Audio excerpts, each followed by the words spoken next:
भारतीय रेल के स्वर्णिम इतिहास में पैसेंजर गाड़ियों का 1853 से एक बीज के रूप में जन्म हुआ और इस बीज से वर्ष 2019 में इस विशाल वट वृक्ष में बहुत ही अद्भुत असाधारण फल लगे, जिसमें हमने IRS लकड़ी के कोचों से प्रारंभ कर और स्टेनलेस स्टील और एल्यूमिनियम बॉडी के उच्च गति के कोचों का ट्रेन रेक का निर्माण किया।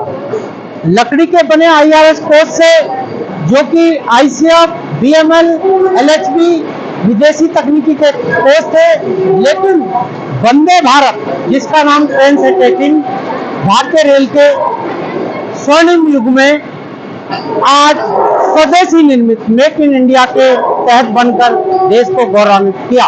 भारतीय रेल ने वर्ष 2016 के टेल्को के सेमी हाई स्पीड ट्रेन क्या होती है, जिसकी गति और परिचालन सुरक्षा की सीमा के अंतर्गत 200 किलोमीटर प्रति घंटे की स्पीड से चले। लेकिन मैंने बताया ना कि इसके लिए हमें विशेष इंफ्रास्ट्रक्चर की आवश्यकता होगी, जो कि एकदम बदलने और प्राप्त करने ज्यादा संभव नहीं थे। अतः वर्तमान स्वरूप के इंफ्रास्ट्रक्चर पर RDSO और ICF ने मिलकर यह सेमी हाई स्पीड ट्रेन, जिसका शुरू में नाम ट्रेन सेट 18 और फिर वंदे भारत रखा गया, इसके परिचालन का निर्णय लिया और मुहूर्त रूप से यह 15 फरवरी 2019 को चली। ट्रेन सेट 18 या वंदे भारत जो हमारे सामने है, इसके निर्माण और परिचालन के बाद आता है इसका मेंटेनेंस, इसका अनुरक्षण। तो इस चीज का अध्ययन करने के लिए कि जैसे हमने बताया कि किसी भी रोलिंग स्टॉक को आप दो प्रमुख भागों में बांट सकते हैं, इसी प्रकार जिस प्रकार हम रोलिंग स्टॉक में लोको, वैगन या कोच को दो भाग में बांट सकते हैं, इस प्रकार वंदे भारत ट्रेन सेट 18 को भी हम दो हिस्सों में दो भाग करते हैं। पहले सेल या बॉडी और दूसरा इसका बोगी। इस तरह हम इसके दो भाग करेंगे, पहला इसका सेल और दूसरा बोगी। इस प्रकार का अध्ययन जैसे मैंने बताया एक सरल रहेगा। तो सेल में क्या क्या विशेषता है, आइए इसको हम देखते हैं। जैसा कि मैंने ट्रेन सेट 18 या वंदे भारत के रेक कंपोजिशन, रेक चाहे वो 16 कार का हो या 8 कार का हो, उसका प्रत्येक रेक में 4 यूनिट या 2 यूनिट होती हैं। जैसे एक एंड बेसिक यूनिट, एक मिडल बेसिक यूनिट। उसका कॉन्फ़िगरेशन विन्यास क्या है, मैं इसको क्रम से इसके विषय में आपको बताऊंगा। जैसे सबसे पहले DTC, ड्राइवर ट्रेलिंग कोच, जहां से ड्राइवर का केबिन होता है, इसकी सब स्पष्ट पहचान इसके नोज से है। ये विशेष प्रकार का नोज और इसी के अंदर जो H टाइप कपलर दोनों एंड पे होता है, बीच में सेमी परमानेंट कपलर।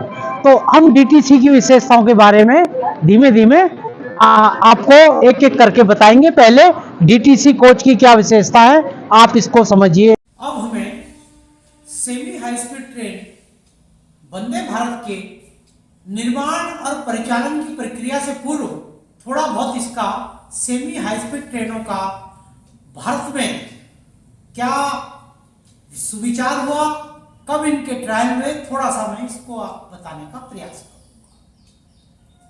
इस क्रम में सबसे पहले टेल्को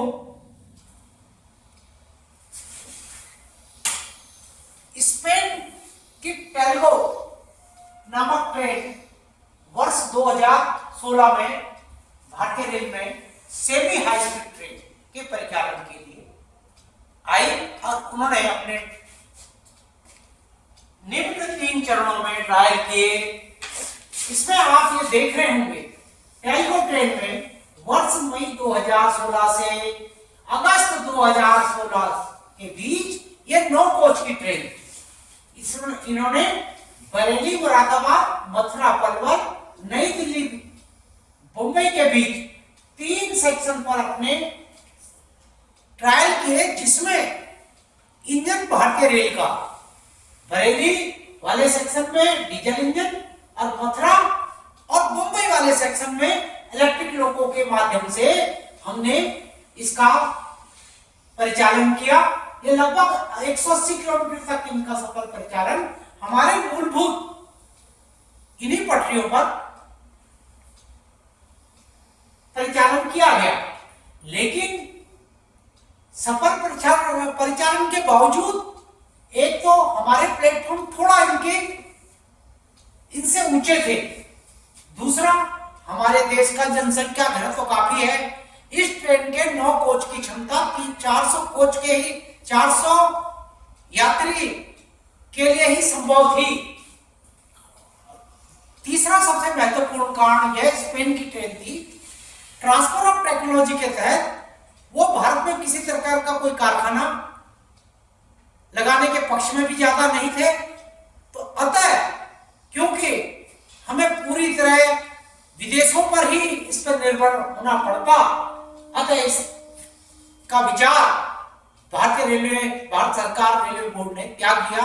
क्योंकि हम स्वयं अपनी ट्रेन बनाएंगे, हमें अपने कौशलता पर विश्वास था, अतः तब हमें स्वदेशी मेक इन इंडिया की हाई स्पीड ट्रेन बनाई।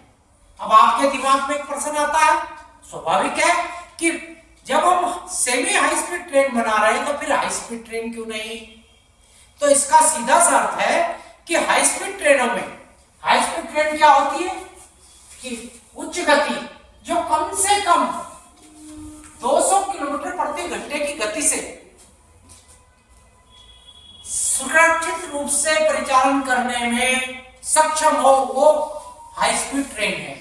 लेकिन इसके लिए हमें एक विशेष बात ध्यान रखनी पड़ेगी कि इस क्रम में हमें नए इंफ्रास्ट्रक्चर, मौजूदा इंफ्रास्ट्रक्चर की जगह कॉरिडोर बनाने हैं और पटरियां इत्यादि चेंज करनी थी।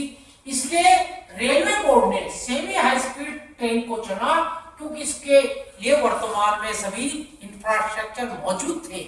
मैंने कहा ना, टेलबॉक्स ट्रेन ने, स्पेन की ट्रेन ने इसी इंफ्रास्ट्रक्चर पर 180 किलोमीटर तक के गति को सफलतापूर्वक संचालित किया।